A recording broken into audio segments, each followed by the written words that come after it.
Bonjour Jean, c'est bientôt la seconde étape. Nous souhaiterions savoir comment se passe la vie à bord. Vous partez pour une quinzaine de jours. Avez-vous déjà navigué aussi longtemps? Bonjour. Non, en effet, c'est une expérience assez exceptionnelle. C'est rare de naviguer aussi longtemps sans interruption. Habituellement, nous participons plutôt à des courses d'une durée inférieure à 5 ou 6 jours.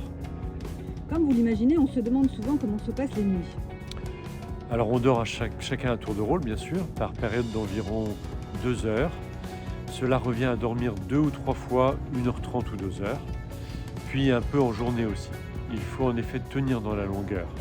Il faut avoir les idées claires pour prendre les bonnes décisions, faire les bons choix et toujours avoir la dynamique nécessaire et qui nous donne des chances d'être bien placés.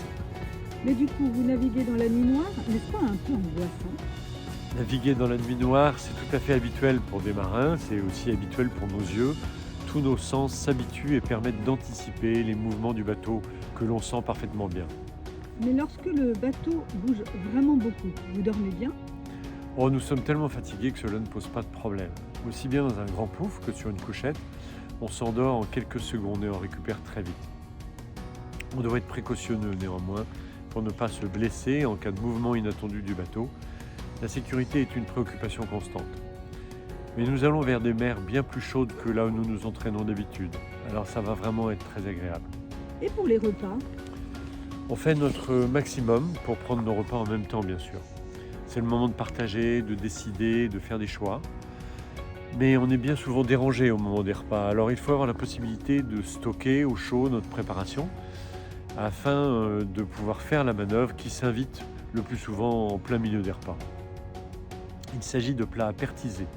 Ce sont des sachets sous vide avec des plats très agréables si on fait abstraction de la présentation. Ce qui est compliqué, c'est que nous n'avons strictement rien pour la conservation. Pas de frigidaire, pas de petits groupes froids comme dans les bateaux de croisière. Du coup, comme la température sera clémente, la conservation des fruits et des légumes est très raccourcie.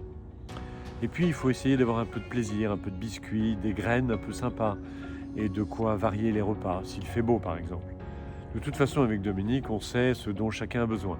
Café, thé, chocolat, céréales, on prend soin l'un de l'autre. Alors comment les journées sont-elles rythmées?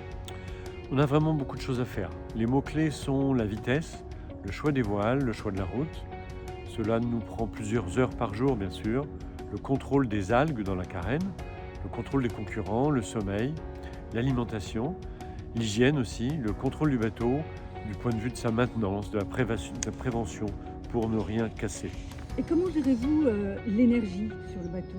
Ah, c'est effectivement une préoccupation très très importante. Il faut sans cesse vérifier que nous maintenons un bon niveau d'énergie. Nous avons calculé nos consommations pour établir notre production quotidienne idéale, soit avec le générateur du moteur, soit avec les panneaux solaires. C'est vraiment essentiel. Alors lorsqu'il reste un peu de temps, on essaie de communiquer aussi avec la Terre par mail. Normalement, avec des vents portants, notre position à la table à cartes pour faire tout cela sera beaucoup plus agréable. Bien sûr, tout cela est un peu inégalement réparti selon la qualité de la météo que l'on a. Merci Jean. La prochaine fois, on se retrouve à Madère avant le départ et tu nous parleras de météo, ok? Ok, à très bientôt.